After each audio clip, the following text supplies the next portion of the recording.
Hello dudes and lady dudes, Jean here, and today we are going to take a break from Corona. Well, I think we did yesterday as well. But we're going to talk about something else that is big in the news. And of course that is the Georgia unarmed black jogger gets shot by white men. Which is a very disturbing headline if that was the case, but when you actually look into the story, what you see is a string of burglaries in the area and people coming home and someone is running away from their house, and so they pursue him, which is legal in Georgia. It would not be legal here in Manitoba, but in Georgia you are allowed to, as a civilian, pursue a burglary suspect or someone fleeing from your home. Or not in your home, he was in their yard, but they flee. Then there's the video, and people saying in the video, "Oh my gosh, they shot him. You can clearly see her."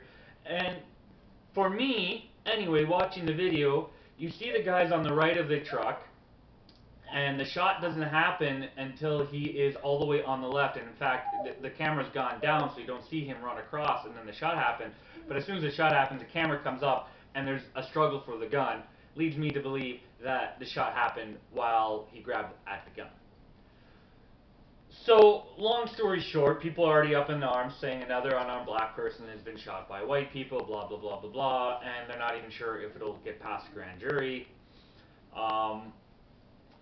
Whatever. If it is, I doubt there'll be convictions laid, charges laid, just because of the way things are. And not because I think racism or whatever, but I think the actual topic of this video, rushing a big court case.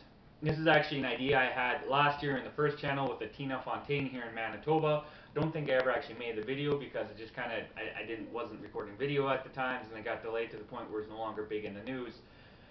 And then, kind of just like, okay, we'll do this when I have nothing else to talk about. I'm like, oh, I need a video, but now it's big in the news.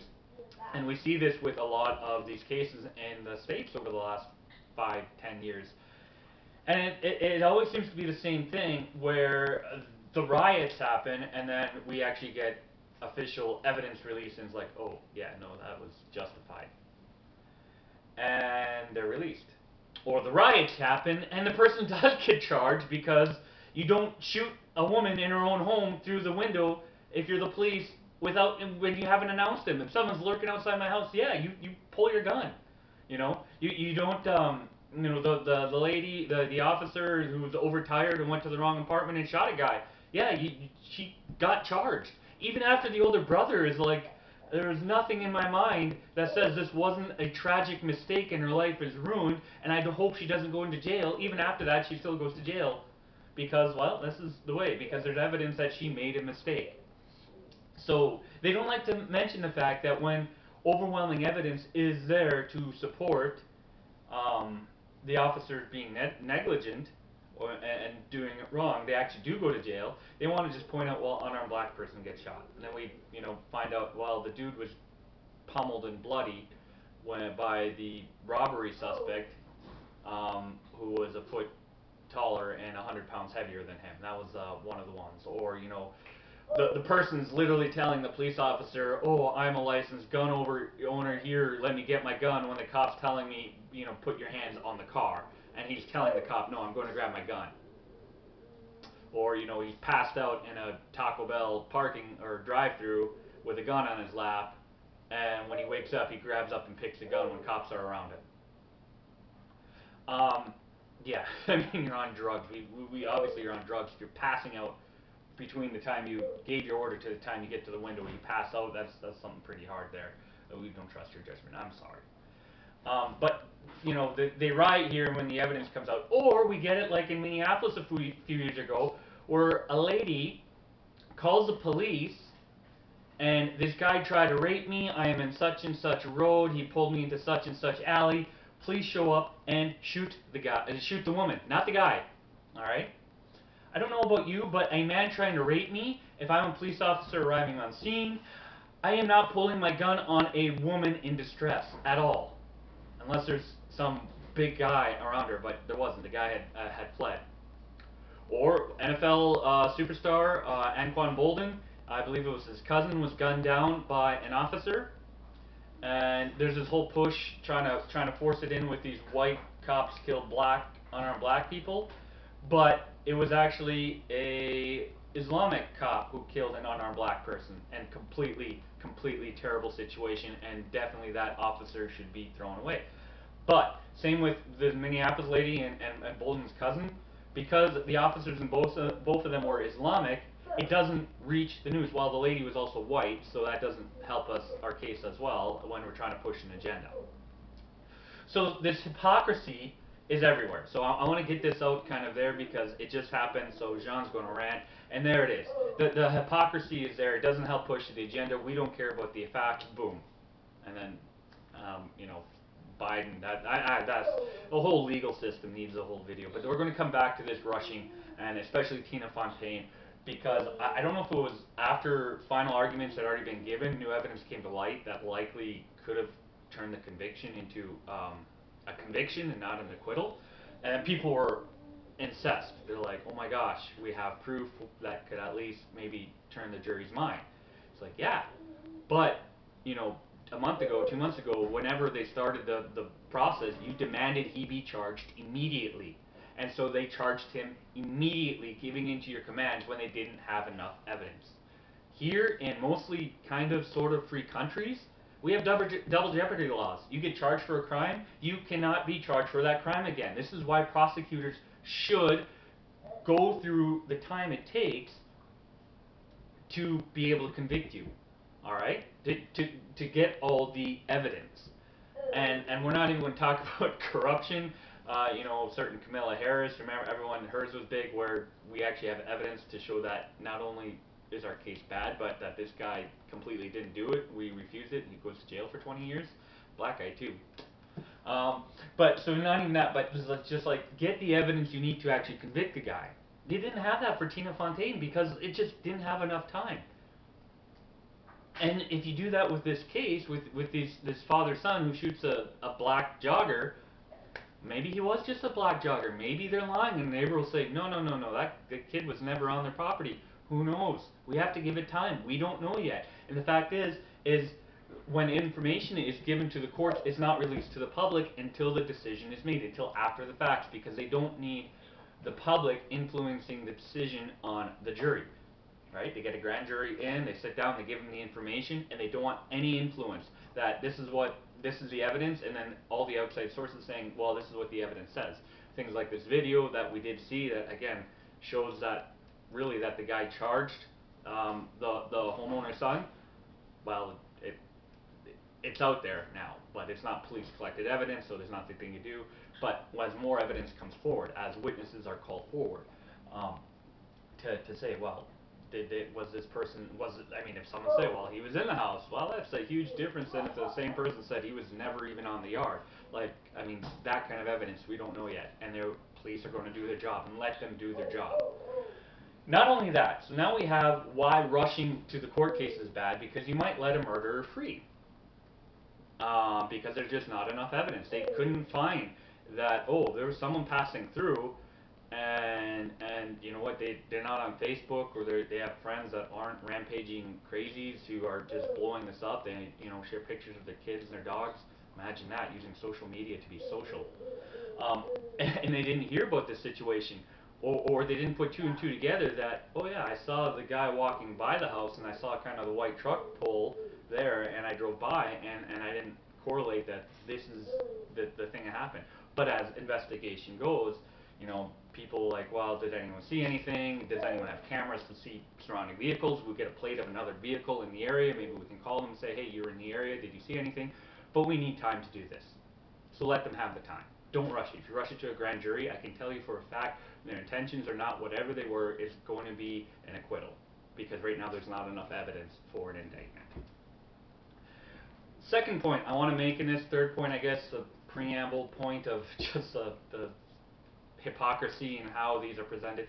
But the other point is the fact that the lessons that need to be learned are often overlooked because you're so busy yelling at the other side that you don't just stop and say, how can we protect our children from this?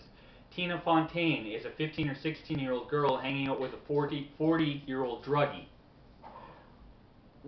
Who in their right mind thinks that that is a smart thing, that they're getting high together in his house? Alright? But no one will talk about that. Well, first of all, they don't want to offend because that's their culture. That is not their culture. That is a terrible, terrible thing. Do not tell me that the first Native Americans did that. When the white settler came, they let their daughters go smoke up and drink up with the old white man there, and that was their culture. No. I mean, there's some smoking and drinking and intermarrying, and yes, marrying daughters, sure, but that's not a cultural thing. That is a child abuse thing. The fact he didn't get charged with child abuse even after the acquittal of the murder is still insane. But no one is bringing this up, that, okay, you need to protect your children from predators. Because even if he didn't kill her, he is still predator. There's likely sexual stuff that happened, even if it wasn't full on, statutory rape, there's likely something there. But we don't tell that anymore. Some of these other cases where there's just so much hate, and oh, I hate the police. You're no longer teaching your kid that when the police come, it is better to stop and be respectful, and even if a misunderstanding happens, at least you're going to live. Because if you look at videos of how fast police officers get shot in these situations, you can understand why they are so fast to shoot and why they're actually trained to shoot fast. And one of these two people, the father's son here in Georgia, he's actually a retired police officer, so he has that training. So it's not even he's some random citizen. He knew what he was doing, and this happened. All right, and there are actually countless stories of black people being wrongly mistaken who complied and was released when it was sorted out, and they could understand, or even if they were upset, at least they complied and didn't die. If it was a case of social prejudice, they're alive to tell their story. They're not dead with people making assumptions about them. Comply and teach the kids to, if you're not even going to respect the authority and the badge, at least understand that you are never going to win that fight. You, as an unarmed person, should not be attacking an armed person in an attempt to, across the front of a truck. There's so much hate being thrown in at white people, at cops, that there's not that, okay, you know what, if it happens to you, comply. Hands up, get on your ground, oh, hands up, don't shoot, and then, oh, again, we get the evidence that his hands weren't raised. But, actually do that. You're not going to get shot. A lot of people can attest to that, but we don't tell them that. We tell them, hate the police. We have a former president saying, do whatever it takes for your voices to be heard, and then the most number of police officers killed in separate incidents happens the next weekend after that's said, and then they wonder why police officers are so quick to shoot. Don't let the lesson that, I mean, even if with rape victims, they're like, oh, a woman should be able to wear whatever she wants, she doesn't get raped. But if I leave $500 in cash in the front seat of my car in the summer with the windows down and it gets stolen, yeah, the person who stole it did wrong, but I am still an idiot. I should still keep it out of sight, windows up, lock doors or windows cracked, lock doors, everything. Like, you should still take reasonable measures. I have a fire extinguisher because it's a reasonable measure. I lock my doors at night. Now, I didn't before Corona, but that was my thing, just in case things do get crazy. But when people do that in big cities all the time, because that's a reasonable measure, you take reasonable measures in a situation to protect yourself. And you know what? Even through all this, evil will still happen. There will still be people in the badge who are evil. But we see videos over and over again of it. Actually, there's a lot of good in there. I remember a video recently about white police officers gets called to a noise complaint. There's black kids playing basketball in the street. I think it was before the lockdown, right at the start when they're talking about it. And no guns were drawn. Do you know what happened? The police officer played with them, left, came back with the whole department and Shaquille O'Neal and played with the kids. These sort of stories happen all the time, where the police officer comes and oh, this kid he's vandalizing, and he finds out the kid's dad just left or just died, and so he comes and he throws a football with them. Or he pays for the meal of the homeless person outside, and then, well, with that story, you find out within 3 hours he was shot and killed while on duty. There are so many more of these stories that when we start telling our kids this and people this, that if you just do it in a way that, first of all, is intelligent, when you have 20 feet between you and the guy with the gun, don't rush the guy with the gun if there's only you. Um, but secondly, that most people don't want to shoot you. There's also videos about police officers in very justifiable shootings and showing their reactions afterward and the breakdown when it became them or the person they shot, and so they had to shoot. Just don't let the lessons in them be lost because you're so mad and so angry before all the facts have come out. Tell your kids, don't hang out with that old person. Tell your kids, someone pulls a gun on you, get down on your hands and knees. First of all, you're drawing it out, and there's cameras everywhere now. So if they're going to shoot you either way, make sure that it is known that it is on them and not on you.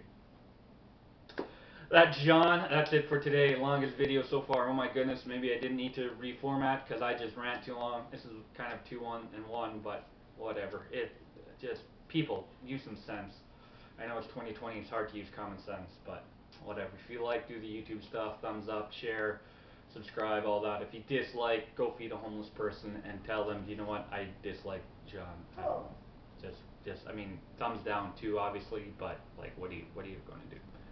It's not going to affect me. I'm sorry. But you can spite me. Thanks for watching, and I hope to see you again.